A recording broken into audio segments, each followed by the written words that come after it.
Mabuhay, this is Bob from Love Beyond the Sea. I'm going to have part two of this topic about learning to speak your Filipina's love language on Love Beyond the Sea, because this is an important part of having a successful and lasting marriage, because these relationships between Westerners and Filipinos is not just, go well by itself. You have to take the initiative to drive it to do well, and understanding her love language is part of that.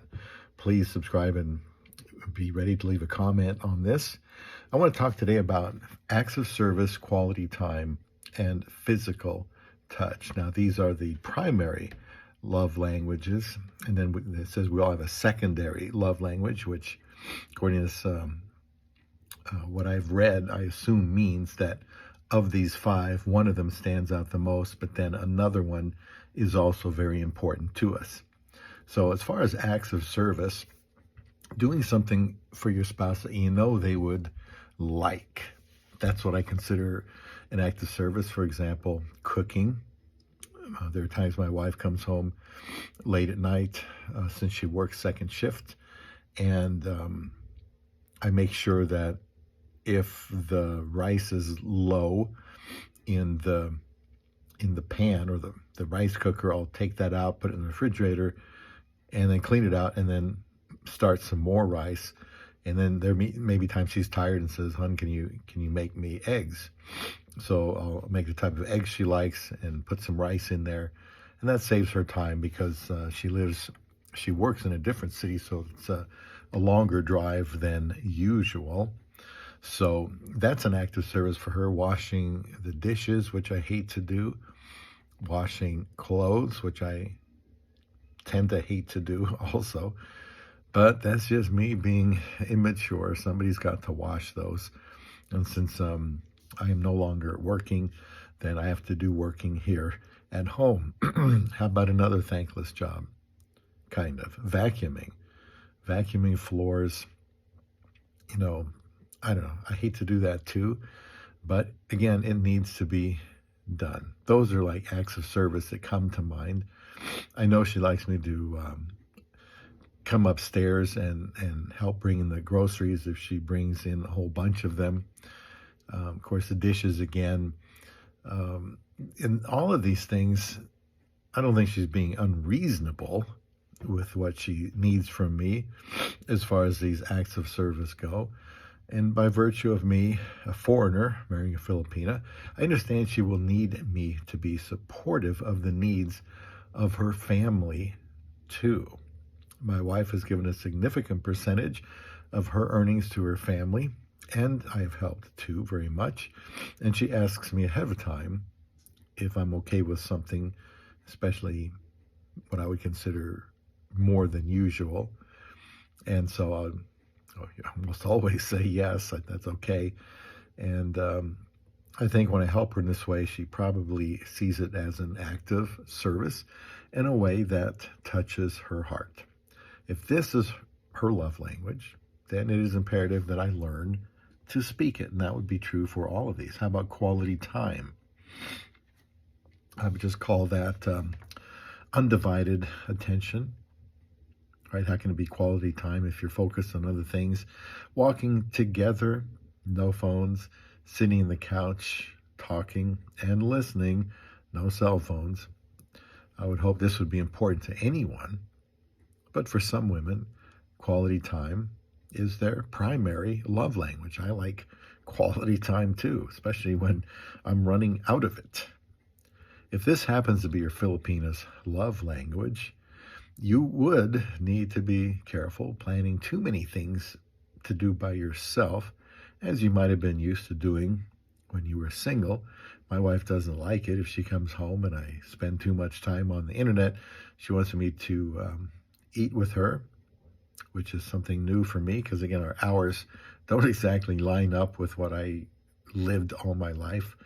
But yeah, we should eat more meals together, sit on the sofa with her, or just lay in bed. Even if we don't talk, this is important to her. We now have a TV in the bedroom, and she likes to watch shows there, and I do too, although I prefer the much bigger screen out here in the living room. Physical touch, that's the last one here. Physical touch. For example, just holding hands, hugging, kissing, intercourse, all are expressions of love and physical touch. Before marriage, as you know, I was alone for, I'm not going to say how long now. I've said it many times before, but I'm too ashamed of it. Some of you will break down if I tell you how long I was alone without a girlfriend. But I was dying for physical attention and affection, whether it be sex or non-sexual touch. You take that for granted when you're married, but when you're single and alone, it's who's going to give it to you? I would say this was my most outstanding need at that time, but I was without a wife. And this category, physical touch, is very interesting to me. Before marrying and after the physical element is important to me, whether it be intercourse or a hug. I benefit greatly emotionally from her touch. You know, again, it could be something just simple. I had nothing before I was married. I mean, if I had tried to hug somebody, I would have gotten slapped, or sued. But when you're married, you expect to come home and greet each other, and it's always, an embrace, a hug, a caress is always welcomed. And again, this is another one for me. I may have a hard time distinguishing between, these 5 love languages, because I think they're all important. I think I benefit greatly emotionally from her touch, and I certainly hope that my wife does also.